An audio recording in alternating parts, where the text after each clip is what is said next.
Hello ಎಲ್ಲರಿಗೂ ನಮಸ್ಕಾರ. ಇವತ್ತು ಕೂಡ ನಾನು ಒಂದು ಬ್ಲೌಸ್ ಕಟ್ಟಿಂಗನ್ನು ತೋರಿಸ್ತಾ ಇದ್ದೀನಿ. ಇದು ಬಂದು ನಾನು ಮೈಯಳ್ತೆ ತೊಗೊಂಡಿದ್ದೆ. ಮೈಯಳ್ತೆ ತೆಗೆದುಕೊಂಡು ಯಾವ ರೀತಿ ಕಟ್ಟಿಂಗ್ ಮಾಡೋದು ಅಂತ ತೋರಿಸ್ತಾ ಇದ್ದೀನಿ ನೋಡಿ. ಇಲ್ಲಿ ಬಂದು ಚೆಸ್ಟ್ ಬಂದು 34 ಇಂಚಸ್ ಇದೆ. ಬ್ಲೌಸ್ ಉದ್ದ ಬಂದು 13.5 ರೆಡಿ. ಕಂಕ್ಳು ಬಂದು 16, ಅಂದರೆ 8 ಇಂಚನ್ನು ತೆಗೆದುಕೊಬೇಕಾಗುತ್ತೆ. ಬ್ಯಾಕ್ ಡಿಪ್ ಬಂದು 10 ಇಂಚಿದೆ. ಫ್ರಂಟ್ ಡಿಪ್ಪು 8 ಇಂಚು, ಅಂದರೆ ಫ್ರಂಟಲ್ಲಿ ತುಂಬ ಡೀಪ್ ಇಟ್ಕೊತಾ ಇದ್ದಾರೆ. ತೋಳಿನ ಮುಂಭಾಗ ಅಂದರೆ ತೋಳು ಏನಿರುತ್ತೆ ಅದ್ರ ಮುಂದೆಗಡೆ ಅಂದರೆ ಇಲ್ಲಿ ಏನು ತೋಳಿನ ಮುಂಭಾಗ ಬರುತ್ತೆ 10.5 ಇಂಚು. ಸೊಂಟ 30 ಇಂಚಿದೆ. ತೋಳಿನ ಉದ್ದ 5 ಇಂಚು. ಮಿಡಲ್ ಚೆಸ್ಟ್ 36 ಇದೆ. ಅಪ್ಪರ್ ಚೆಸ್ಟು 34 ಇಂಚಸ್ ಇದೆ, ಅಂದರೆ 2 ಇಂಚಸ್ಸಿನ ವ್ಯತ್ಯಾಸ, ಅಂದರೆ ತುಂಬ ಹೆವಿ ಚೆಸ್ಟ್ ಇಲ್ಲ ಆ ಥರ.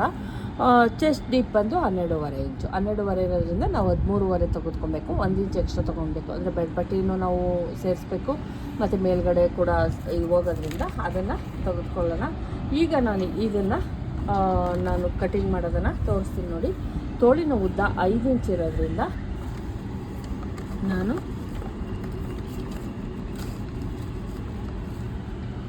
ತೋಳಿನ ಉದ್ದ 5 ಇಂಚಿದೆ. ಹಂಗಾಗಿ ಇಲ್ಲಿ 1 ಇಂಚ್ ಎಕ್ಸ್ಟ್ರಾವನ್ನು ತೆಗೆದುಕೊಳ್ಳೋಣ.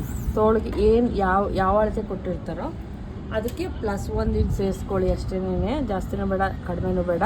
5 ಇಂಚ್ ಬೇಕಾಗಿರೋದ್ರಿಂದ 6 ಇಂಚ್ಗೆ ನಾನು ಮಾರ್ಜಿನ್ 1 ಇಂಚು ಅಂತ ತೊಗೊತಾ ಇದ್ದೀನಿ. ಈ ರೀತಿ ನೀಟಾಗಿ ಕಟ್ ಮಾಡ್ಕೊಳ್ಳಿ. ಮತ್ತು ಮೇಲಿನಿಂದ ಡೌನಿಂಗ್ ಬಂದು 3 ಇಂಚಸ್ ತೆಗೆದುಕೊತಾ ಇದ್ದೀನಿ. ಕ್ಲೀನಾಗಿ ಫಿನಿಶಿಂಗು ಕೆಲವರು ವೇರ್ ಮಾಡಿದಾಗ ನೋಡ್ತೀರಿ ಇದು ಜಾಸ್ತಿ ಆಗಿರುತ್ತೆ, ಇದು ಮೇಲ್ಗಡೆಗೆ ಎತ್ಕೊಂಡು ನೋಡಿ ಹಿಂಗಾಗಿರುತ್ತೆ. ಇಲ್ಲಿ ಜಾಸ್ತಿ ಆಗಿರುತ್ತೆ, ಇಲ್ಲಿ ಕಡಿಮೆ ಇರುತ್ತೆ. ಈ ಥರ ವೇರ್ ಮಾಡಿದಾಗ ಹಿಂಗೆ ಕಾಣಿಸ್ತಾ ಇರುತ್ತೆ. ಹಿಂಗೆ ಕಾಣಿಸ್ಬಾರ್ದು ಅಂದರೆ ನಾವಿಲ್ಲಿ ಡೌನಿಂಗನ್ನು ಜಾಸ್ತಿ ತಗೊಂಡಾಗ ಆ ಥರ ಕಾಣಿಸಲ್ಲ. ಉದ್ದ ತೋಳಲ್ಲಿ ನಾವು ಆಟೋಮೆಟಿಕ್ಕಾಗಿ ತೊಗೊಂಬಿಡ್ತೀವಿ, ಅದೇ ತುಂಡ ತೋಳಿಗೆ ನಾವು ಜಾಸ್ತಿ ತೊಗೊಳಲ್ಲ. ಹಂಗಾಗಿ ಆ ಥರ ಕಾಣಿಸುತ್ತೆ.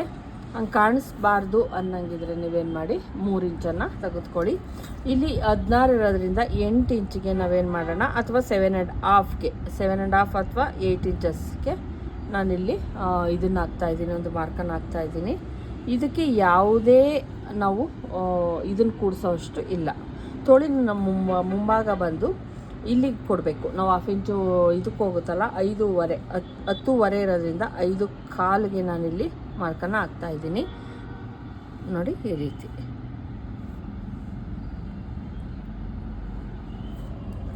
ರೀತಿ ನಮಗೆ ರೆಡಿ ಸಿಗುತ್ತೆ. ಈಗ ಇದನ್ನು ನಾವೇನು ಮಾಡೋಣ, ಕಟಿಂಗ್ ಮಾಡೋಣ.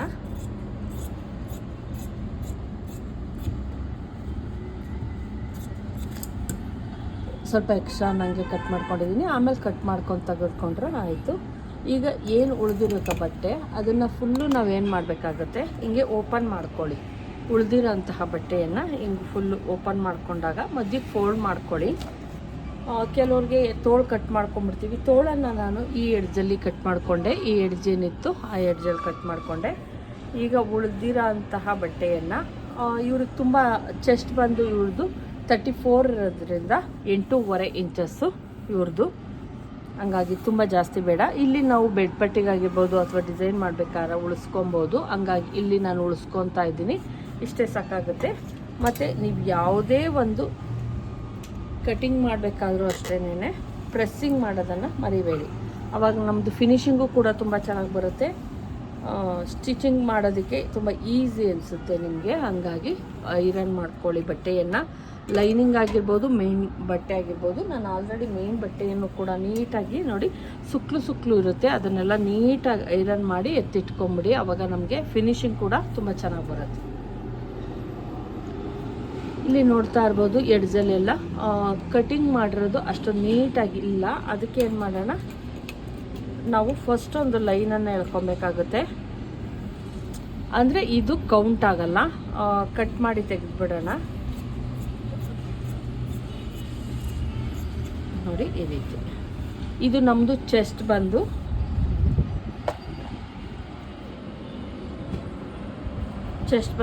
8.5. ನಾವು ಬ್ಯಾಕಲ್ಲಿ ಏನು ಮಾಡೋಣ, 1/2 ಇಂಚ್ ಕಡಿಮೆ ಮಾಡ್ತಾ ಇದ್ದೀನಿ, 8 ಇಂಚಿಗೆ ತೆಗೆದುಕೊತಾ ಇದ್ದೀನಿ ನೋಡಿ. 8 ಇಂಚು ಬ್ಯಾಕಲ್ಲಿ ತುಂಬ ಜಾಸ್ತಿ ಎಲ್ಲ ಬೇಡ, 1/2 ಇಂಚ್ ಕಡಿಮೆ ಮಾಡ್ತಾ ಇದ್ದೀನಿ ಅಷ್ಟೇನೆ. ಇಲ್ಲಿ ಕುಪ್ಪೆ ಬರೋ ಚಾನ್ಸಸ್ ಇರುತ್ತೆ. ನಮ್ಮದು ಕೈ ಕೆಳಗಡೆ ನಾವು ಏನಾದರೂ ಈ ಪಾರ್ಟನ್ನು ಇದನ್ನು ಜಾಸ್ತಿ ತೆಗೆದುಕೊಂಡ್ರೆ ಕುಪ್ಪೆ ಬರೋ ಚಾನ್ಸಸ್ ಇರುತ್ತೆ. ಹಂಗಾಗಿ 8 ಇಂಚು ಪ್ಲಸ್ 2 ಇಂಚಸ್ಸು ಮಾರ್ಜಿನ್ಗೋಸ್ಕರ.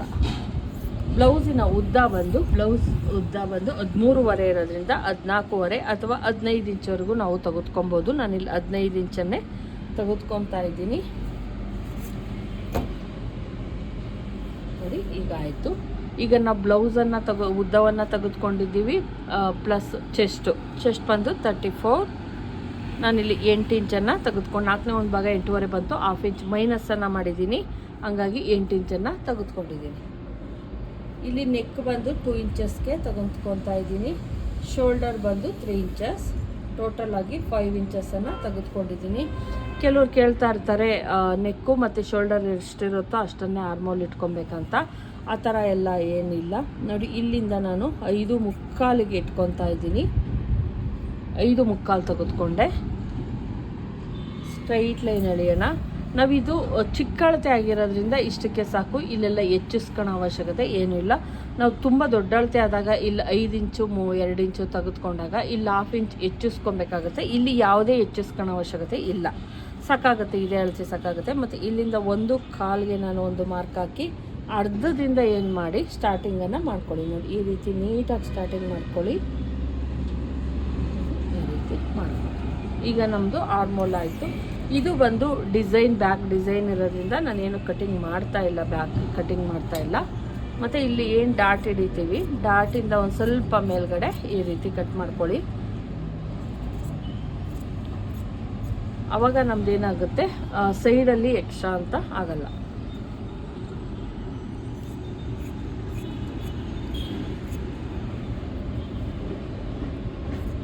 ಮತ್ತು ಒಂದು ಸ್ವಲ್ಪ ಸ್ಲೋಪಾಗಿ ಕಟ್ ಮಾಡ್ಕೊತಾ ಇದ್ದೀನಿ ಇಲ್ಲಿ.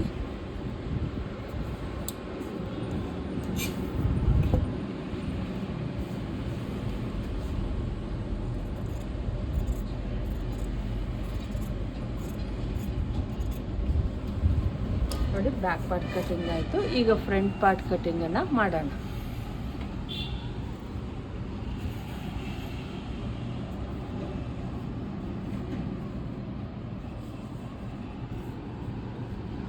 ಸ್ವಲ್ಪ ಎಕ್ಸ್ಟ್ರಾ ಅನ್ನಂಗೆ ಇಟ್ಕೊತಾ ಇದ್ದೀನಿ, ಯಾಕಂದರೆ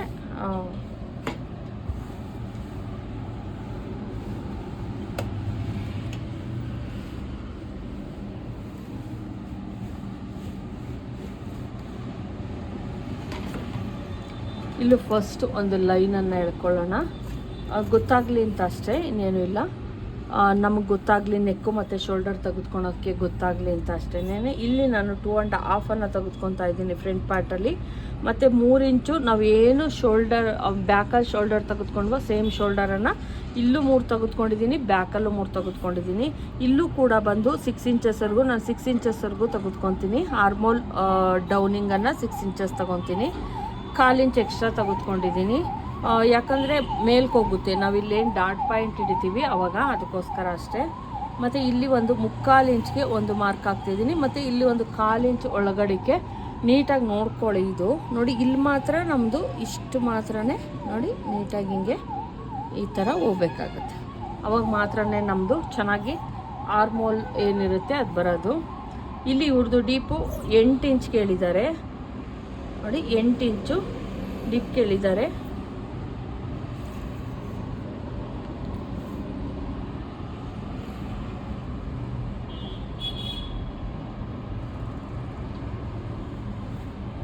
ಕೆಲವರು ಹಾಕ್ತಾರೆ ಡೀಪು, ಹಂಗಾಗಿ ನಾವು ಅವ್ರು ಕೇಳಿದಾಗ ಕೊಡಲೇಬೇಕಾಗುತ್ತೆ. ಬ್ಲೌಸ್ ಲೆಂತ್ ಬಂದು ಬ್ಲೌಸಿನ ಉದ್ದ ಒಂದು 13.5 ಪ್ಲಸ್ ನಾನು 2.5 ಇಂಚಸ್ ಎಕ್ಸ್ಟ್ರಾ ತೊಗೊತಾ ಇದ್ದೀನಿ. ನೋಡ್ತಾ ಇರ್ಬೋದು 14.5, 15.5, 16 ಇಂಚ್ಗೆ ನಾನಿಲ್ಲಿ ಮಾರ್ಕನ್ನು ಹಾಕ್ಕೊತೀನಿ. ನೋಡಿ 16 ಇಂಚು ಅಥವಾ ಇನ್ನೊಂದು ಸ್ವಲ್ಪ ಇನ್ನೊಂದು ಪಾಯಿಂಟ್ 16.25 ಇಷ್ಟಕ್ಕೆ ಹಾಕ್ಕೊತಾ ಇದ್ದೀನಿ. ಇಲ್ಲಿ ಬಂದು ಬೆಡ್ ಪಟ್ಟಿ ಬಂದು ನಮ್ಮದು ಒಂದು ಚಿಕ್ಕದಾಗಿ ತೊಗೊತಾ ಇದ್ದೀನಿ ಬೆಡ್ ಪಟ್ಟಿ, ಯಾಕಂದರೆ ಮತ್ತು ಇನ್ನೊಂದು ನಮ್ಮ ಏನು ಇಲ್ಲಿಂದ ಇಲ್ಲಿಗೆ 13.5 ಬರಬೇಕು. ಈಗ ಬರುತ್ತಾ ಒಂದು ಸಲ ಚೆಕ್ ಮಾಡೋಣ, ನಾನು ಯಾವುದೇ ಮಾರ್ಕ್ ಹಾಕಿಲ್ಲ. 13.5 ಬರುತ್ತಾ ಒಂದು ಸಲ ಚೆಕ್ ಮಾಡಿ. ನೋಡಿ 13.5 ಬರ್ತಾ ಐತೆ ಫ್ರೆಂಡ್ಸ್. ನೋಡಿ ಇಲ್ಲಿಂದ ಇಲ್ಲಿಗೆ 13.5 ಇದೆ, ಇದು ನೋಡ್ತಾ ಇರ್ಬೋದು.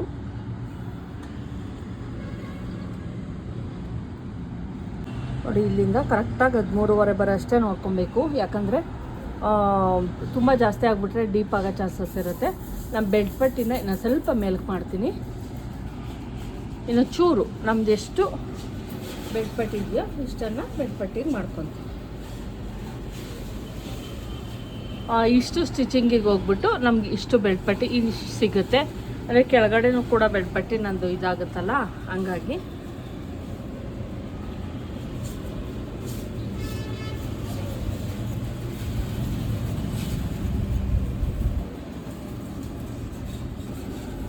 Sorry friends.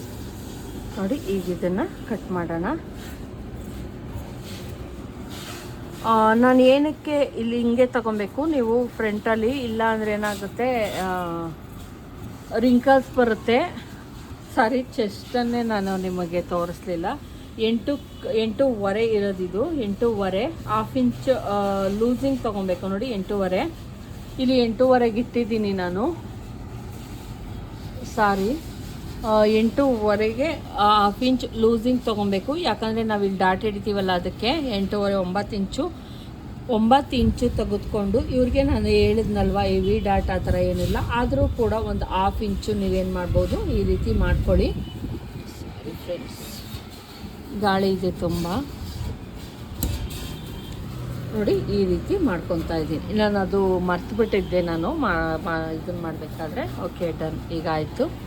ಈಗ ಎಷ್ಟು ಬೇಕೋ ಅಷ್ಟೇ ಮಾಡ್ಕೊಳ್ಳಿ. ತುಂಬ ಜಾಸ್ತಿನೂ ಬೇಡ, ತುಂಬ ಕಡಿಮೆನೂ ಬೇಡ. ನೋಡಿ ನಮ್ಮ ಏನು ಫ್ರಂಟ್ ಪಾರ್ಟ್ ಇತ್ತು ಅದನ್ನು ನಾವು ಇಲ್ಲಿಗೆ ಏನು ಚೆಸ್ಟಿಂದ ಕೆಳಗಡೆಗೆ 13.5 ಇಂಚಸ್ 12.5 ರೆಡಿ ಬರೋ ಥರ ನೋಡ್ಕೊಬೇಕಾಗಿತ್ತು. ಅಲ್ಲಿಗೆ ನಾನು ಕರೆಕ್ಟಾಗಿ ಮಾರ್ಕಿಂಗನ್ನು ಹಾಕ್ಕೊಂಡಿದ್ದೀನಿ, ಅಲ್ಲಿಗೆ ಕಟ್ ಮಾಡ್ಕೊತೀನಿ. ಇಲ್ಲಾಂದ್ರೆ ಏನಾಗುತ್ತೆ ಅಂದರೆ ಜಾಸ್ತಿ ಆಗೋ ಚಾನ್ಸಸ್ ಇರುತ್ತೆ. ಹಂಗಾಗಿ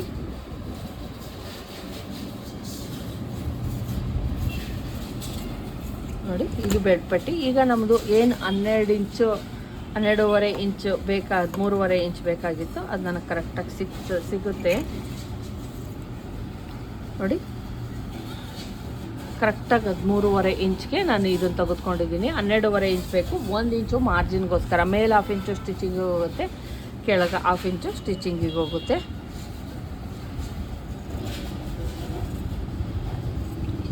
ಇದು ನಮಗೆ ಸಾಮಾನ್ಯ ತುಂಬ ಡೀಪ್ ಇಟ್ಕೊಂಡಾಗ ಯು ಥರ ಬರೋದು ಸ್ವಲ್ಪ ಕಷ್ಟ ಆಗುತ್ತೆ. ಯಾಕಂದರೆ ವಿ ಥರನೇ ಬರುತ್ತೆ, ತುಂಬ ಡೀಪ್ ಇರುತ್ತಲ್ವ. ಹಂಗಾಗಿ ಆ ಶೇಪೇ ಕೊಡಬೇಕು ನಾವು. ಬೇರೆ ಯಾವ ಶೇಪು ಅಷ್ಟು ನೀಟಾಗಿ ಕೊಡೋಕ್ಕಾಗಲ್ಲ. ತುಂಬ ಜಾಸ್ತಿ ಎಲ್ಲ ಇದ್ದಾಗ ತುಂಬ ಡೀಪ್ ಆಗೋ ಚಾನ್ಸಸ್ ಇರುತ್ತೆ. ಹಂಗಾಗಿ ನೋಡಿ ಇವ್ರದ್ದು ನೀಟಾಗಾಯಿತು. ಇಲ್ಲ ಅಕಸ್ಮಾತು ನಾವು ಮ್ಯಾನೇಜ್ ಮಾಡೋಕ್ಕಾಗಲ್ಲ ಸೈಡ್ದು ಅಂದರೆ ಒಂದು ಹಾಫ್ ಇಂಚ್ ಅಷ್ಟೇ, ತುಂಬ ಜಾಸ್ತಿ ಎಲ್ಲ ಬೇಡ. ಒಂದು ಹಾಫ್ ಇಂಚು ಈ ಥರ ಕರ್ವ್ ಮಾಡ್ಕೊತೀನಿ ನಾನು. ಇಲ್ಲಿ ಯಾವುದೇ ಇಲ್ಲಿ ಕಡಿಮೆ ಇರೋದ್ರಿಂದ ಯಾವುದೇ ಇದು ಮಾಡೋ. ಇನ್ನು ಡಾಟ್ ಹಿಡಿತೀವಿ, ಇಲ್ಲಿ ಡಾಟ್ ಹಿಡಿದು ಬೆಡ್ ಪಟ್ಟಿ ಕೊಡ್ತೀವಿ, ಅವಾಗ ಪರ್ಫೆಕ್ಟಾಗಿ ಆಗುತ್ತೆ. ಮತ್ತು ಇಲ್ಲಿ ಏನು ನಾವು ತೆಗೆದುಕೊಂಡ್ವಿ ಡಾಟ್, ಇಲ್ಲಿ ಕೆಲವ್ರಿಗೆ ಇದನ್ನು ಮಾಡ್ಕೊಂಬಿಡ್ತೀರ, ಏನನ್ನು ಮಾಡ್ಕೊಂಬಿಟ್ಟಿರ್ತೀರ, ಇಲ್ಲಿ ಲೂಸು ಅಥವಾ ಕುಪ್ಪೆ ಬರೋದು ಅದೆಲ್ಲ ಚಾನ್ಸಸ್ ಇರುತ್ತೆ. ನೋಡಿ ಫಸ್ಟ್ ಡಾಟ್ ಬಂದು ಇದು ಕರೆಕ್ಟಾಗಿ ಇಲ್ಲಿಗೆ ಸೆಂಟ್ರಿಗೆ ಇಡೀರಿ, ಅಥವಾ ಒಂದು ಪಾಯಿಂಟ್ ಕಡಿಮೆ, ಇದು ಕಡಿಮೆ ಪಾರ್ಟ್ ಇರಲಿ, ಇದೊಂದು ಪಾಯಿಂಟ್ ಜಾಸ್ತಿ ಇರಲಿ ಈ ಪಾರ್ಟು. ಯಾಕಂದರೆ ಇನ್ನು ನಾವು ಇಲ್ಲಿಗೆ ಬರುತ್ತೆ, ನಾವು ಇಲ್ಲಿಗೆ ಇದು ಮೇಲ್ಗೆ ಹೋಗ್ಬಿಟ್ಟಾಗ ಇಲ್ಲಿಗೆ ಬಂದುಬಿಡುತ್ತೆ. ನಮ್ಮ ಚೆಸ್ಟ್ ಬಂದು ಇಲ್ಲಿ ತಾನೇ ಇರೋದು, ನಿಪ್ಪಲ್ ಪಾಯಿಂಟ್ ಅಂತ ಏನು ಬರುತ್ತೆ ಅದ್ರ ನೇರಕ್ಕೆ ಇರಬೇಕಿದು. ಹಂಗಾಗಿ ಮತ್ತು ಇಲ್ಲಿಂದ ಒಂದು 3 ಇಂಚಿಗೆ ನಾವು ಫಸ್ಟ್ ಡಾಟ್ ಏನಿದೆ ಅದನ್ನು ಮಾಡಿ. ತುಂಬ ಚಿಕ್ಕ ಅಳತೆ ಆದಾಗ ನಮಗೇನಾಗುತ್ತೆ ಕಡಿಮೆನೇ ತೊಗೊಬೇಕು ಇದು, ಇಲ್ಲಾಂದರೆ ಈ ಕಡೆ ಬರೋ ಚಾನ್ಸಸ್ ಇರುತ್ತೆ. ಮತ್ತು ಇದು ನೋಡಿ ಜಾಸ್ತಿ ಒಬ್ಬೊಬ್ರು ಇಲ್ಲಿ ಹಾಕಿರ್ತಾರೆ, ದಯವಿಟ್ಟು ಆ ಥರ ಹಾಕಬೇಡಿ. ನೋಡಿ ಇಲ್ಲಿಗೆ ಹಾಕ್ಕೊಳ್ಳಿ. ನಿಮ್ಮ ಏನಿದೆ ಇದು ನೋಡಿ ಇಷ್ಟರಿಂದ ಇಷ್ಟು ಹಿಡಿತೀನಿ ನಾನು, ಇಲ್ಲಿ ಹಿಡಿತೀನಿ. ಇಷ್ಟನ್ನು ಹಿಡಿದಾಗ ಆವಾಗ ನಮ್ಮದು ಇಲ್ಲಿ ಹಿಡಿದಾಗ ಹಾಫ್ ಇಂಚ್ ಹಿಡಿತೀನಲ್ವ, ಅವಾಗೇನಾಗುತ್ತೆ ಹಾಫ್ ಇಂಚ್ ಹಿಡಿದಾಗ ನೋಡಿ ಆಟೋಮೆಟಿಕಲಿ ಅಷ್ಟಕ್ಕೆ ಹೋಯ್ತು. ನೋಡಿ ಇಲ್ಲಿ ಈಗ ನಮ್ಮದು ಇಲ್ಲಿ ನೋಡ್ತಾ ಇರ್ಬೋದು, ಇಲ್ಲಿ ಮೇಲೆ ಕೆಳಕ್ಕೆ ಬಂದಂಗೆ ಆಗೈತೆ. ನೀವು ಅದನ್ನೇ ಏನು ಮಾಡ್ಬೋದು, ಸ್ವಲ್ಪ ಟ್ರಿಮ್ ಮಾಡಿದ್ರೆ ಆಮೇಲೆ ಹಿಡಿದಾಗ ನಿಮಗೆ ಕರೆಕ್ಟ್ ಆಗುತ್ತೆ. ಇಲ್ಲಿ ಏನು ಹಿಡಿಬೇಕು ಅಷ್ಟನ್ನು ನೀಟಾಗಿ ಹಿಂಗೆ ಇಟ್ಕೊಂಡು ಹಿಂಗೆ ಮಾಡಿಬಿಟ್ಟು ಅದನ್ನು ಸ್ವಲ್ಪ ಟ್ರಿಮ್ ಮಾಡ್ಕೊಳ್ಳಿ. ಅಲ್ಲ ಆಮೇಲೆ ಬೇಕಾದ್ರೂ ಮಾಡ್ಬೋದು, ಇಲ್ಲ ಅದು ಮಾಡದೇ ಇದ್ರೂ ನಡೆಯುತ್ತೆ, ತೊಂದರೆ ಏನಿಲ್ಲ. ನೋಡಿ ಈ ರೀತಿ ಅಲ್ಲಿ ಒಂದು ಸ್ವಲ್ಪ ನಮಗೆ ಗೊತ್ತಾಗುತ್ತೆ ಎಲ್ಲಿ ನಾವು ಕರೆಕ್ಟಾಗಿ ಡಾಟನ್ನು ಹಿಡಿಬೇಕು ಅಂತ. ನೋಡಿ ಇಷ್ಟನ್ನು ಹಿಡಿಬೇಕಾಗುತ್ತೆ. ಇದು ಹಿಡಿದಾಗ ನಮಗೆ ಮೇಲ್ಗಡೆಗೆ ಹೋಗುತ್ತೆ, ಆವಾಗ ನಮ್ಮದು ಕರೆಕ್ಟಾಗಿದ್ದು ಸಿಗುತ್ತೆ. ಇದು ಬಂದು ಬೆಲ್ಟ್ ಪಟ್ಟಿ ನಾನು ಇದನ್ನು ಅಕಸ್ಮಾತ್ ಡಿಸೈನ್ ಏನೋ ಮಾಡಿದ್ರೆ ಉಪಯೋಗಿಸ್ಕೊಬೋದು ಬ್ಯಾಕಲ್ಲಿ. ಇಲ್ಲಿ ಏನಿದೆ ಇದನ್ನು ಬೆಲ್ಟ್ ಪಟ್ಟಿಗೆ ಇನ್ನೊಂದು ಪೀಸು ಇದರೊಳಗೆ ತೆಗೆದುಕೊಂಡ್ರೆ ಆಯಿತು. ಸಿಂಗಲ್ ಪಟ್ಟಿ ನಾವು ತುಂಬ ಚಿಕ್ಕ ಅಳತೆ ಆದಾಗ 1 ಮೀಟರ್ ಬಟ್ಟೆ ಏನು ತಗೊತೀವಿ ಅದು ಬಂದು ಜಾಸ್ತಿನೇ ಆಗುತ್ತೆ. ಇದು ಬಂದು ಬ್ಯಾಕ್ ಪಾರ್ಟ್, ಇದು ಬಂದು ತೋಳು. ಈಗ ಇವೆಲ್ಲವನ್ನು ಇಟ್ಟು ನಾನು ಮೇಯ್ನ್ ಬಟ್ಟೆಯನ್ನು ಕಟ್ ಮಾಡೋದನ್ನು ತೋರಿಸ್ತೀನಿ ನೋಡಿ.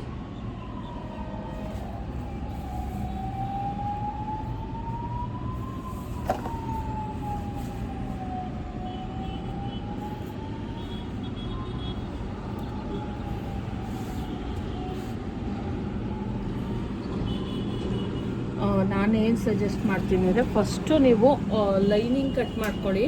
ಲೈನಿಂಗ್ ಕಟ್ ಮಾಡಿಕೊಂಡು ಅದನ್ನು ಇಟ್ಕೊಂಡು ನೀವು ಮೇಯ್ನ್ ಬಟ್ಟೆಯನ್ನು ಕಟ್ ಮಾಡ್ಕೊಳ್ಳಿ. ಅವಾಗ ಏನಾಗುತ್ತೆ ನಿಮಗೆ ನೋಡಿ, ಇಲ್ಲಿ ನಾನು ಬಾರ್ಡರ್ ಎಡ್ಜಿಗೆ ಬರೋ ಥರ ನೋಡಿಕೊಂಡು ಕಟ್ ಮಾಡ್ಕೊತಾ ಇದ್ದೀನಿ. ಆವಾಗ ಫಿನಿಶಿಂಗು ಚೆನ್ನಾಗಿ ಬರುತ್ತೆ, ನೋಡೋದಕ್ಕೂ ಕೂಡ ಬ್ಲೌಸ್ ಲುಕ್ಕಾಗಿ ಇರುತ್ತೆ.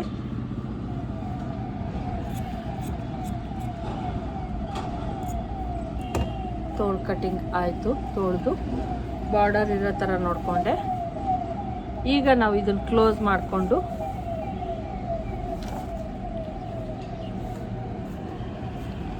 ನಾನು ಇದನ್ನು ಆಲ್ರೆಡಿ ಐರನ್ ಮಾಡ್ಕೊಂಡಿದ್ದೀನಿ ನಾನು. ಹಂಗಾಗಿ ಇದನ್ನು ನೀಟಾಗಿ ಹಂಗೆ ಫೋಲ್ಡ್ ಮಾಡ್ಕೊಂಡು ಮಾಡ್ಕೊತೀನಿ. ಇಲ್ಲ ಬೇಕು ಅಂದರೆ ನೀವು ಇನ್ನೊಂದು ಸಲ ಕೂಡ ಐರನನ್ನು ಮಾಡ್ಕೊಬೋದು.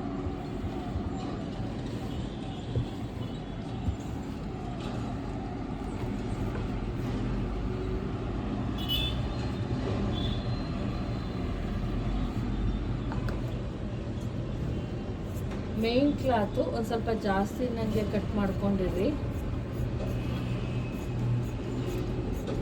ಯಾವಾಗಲೇ ಬಟ್ಟೆ ಕಟ್ ಮಾಡಿ ಫಾಸ್ಟಾಗೆಲ್ಲ ಓಡಿಸ್ಬಿಟ್ಟೆಲ್ಲ ನೋಡೋಕೆ ಹೋಗಬೇಡಿ. ಅವಾಗೇನಾಗುತ್ತೆ, ಅರ್ಧ ಬರ್ಧ ತಿಳ್ಕೊತೀರ ನೀವು. ಟೈಲರಿಂಗ್ನಲ್ಲಿ ಏನಪ್ಪ ಅಂದರೆ ನಾವು ನೀಟಾಗಿ ತಿಳ್ಕೊಬೇಕು. ಆಮೇಲೆ ಸ್ಟಿಚಿಂಗ್ ಮಾಡಬೇಕಾದ್ರೆ ನಿಮಗೆ ಕಷ್ಟ ಆಗೋದು ನೋಡಿ. ಈಗ ಇದನ್ನು ಇಟ್ಬಿಟ್ಟು ನಾನು ಬಾಡಿ ಪಾರ್ಟನ್ನು ಕಟ್ ಮಾಡೋಣ. ಫ್ರಂಟ್ ಪಾರ್ಟ್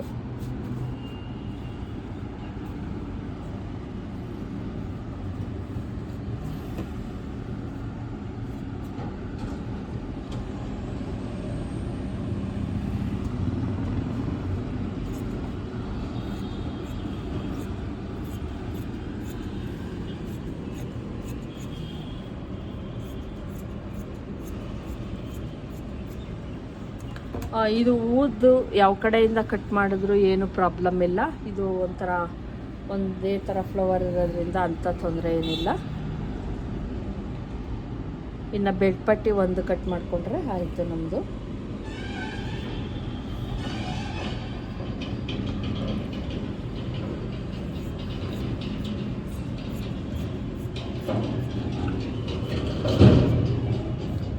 ಸಿಂಗಲ್ ಪಟ್ಟಿ ಡಬಲ್ ಪಟ್ಟಿ ಆಗಿರ್ಬೋದು ನೋಡಿ. ಇದರೊಳಗೆ ಡಬಲ್ ಪಟ್ಟಿ ಕಟ್ ಮಾಡ್ಕೊಬೋದು. ನಾವು ತೋಳಿಗೆ ಯಾವುದೇ ಪೀಸನ್ನು ಕಟ್ಟೋ ಅಷ್ಟಿಲ್ಲ. ಮತ್ತು ಡೋರಿಗಾಗಿರ್ಬೋದು ನಮಗೆ ತುಂಬಾ ಬಟ್ಟೆ ಮಿಗುತ್ತೆ ಫ್ರೆಂಡ್ಸ್. ಹಂಗಾಗಿ ತುಂಬ ಚಿಕ್ಕ ಅಳತೆ ಅಂದಾಗ ಏನೂ ಕಷ್ಟ ಆಗಲ್ಲ ನಮಗೆ.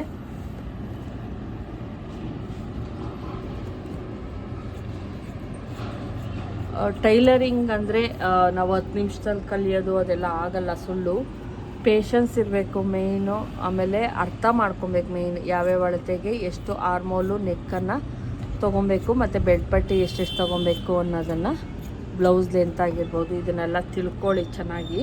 ನೋಡಿ ಇದು ಡಬಲ್ ಪಟ್ಟಿಗೆ ಬೆಡ್ ಪಟ್ಟಿ, ಸಿಂಗಲ್ ಪಟ್ಟಿ ಆಗಿರ್ಬೋದು, ಡಿಸೈನ್ಗಾಗಿರ್ಬೋದು ನಮಗೆ ಬಟ್ಟೆ ತುಂಬಾ ಐತೆ. ಇಲ್ಲಿ ಡೋರಿ ಮಾಡೋದಕ್ಕೆಲ್ಲ ನೋಡಿ, ಇದು ಡೋರಿಗಾಗುತ್ತೆ. ಇದು ಬಂದು ಬ್ಯಾಕ್ ಪಾರ್ಟ್, ಫ್ರಂಟ್ ಪಾರ್ಟ್, ತೋಳು. ನೋಡಿದ್ರಲ್ವ ಫ್ರೆಂಡ್ಸ್ ಯಾವ ರೀತಿ ಬ್ಲೌಸ್ ಕಟ್ಟಿಂಗ್ ಮಾಡೋದು ಅಂತ. ನಾನು ಯಾವುದನ್ನು ಕೂಡ ಸ್ಕಿಪ್ ಮಾಡಿಲ್ಲ, ಪ್ರತಿಯೊಂದು ಕೂಡ ತೋರಿಸಿದ್ದೀನಿ. ಈ ವಿಡಿಯೋ ಇಷ್ಟ ಆಗಿದ್ರೆ ಲೈಕ್ ಮಾಡೋದನ್ನು ಮರಿಬೇಡಿ. ದಯವಿಟ್ಟು ಸಬ್ಸ್ಕ್ರೈಬ್ ಮಾಡ್ಕೊಂಡು ನೋಡಿ. ಇಷ್ಟ ಆದರೂ ಒಂದು ಲೈಕನ್ನು ಮಾಡಿ. Thank you friends. ಮತ್ತೆ ಸಿಗ್ತೀನಿ ಇನ್ನೊಂದು ವಿಡಿಯೋದಲ್ಲಿ. ಅಲ್ಲಿವರೆಗೂ ನಮಸ್ಕಾರ. Thank you.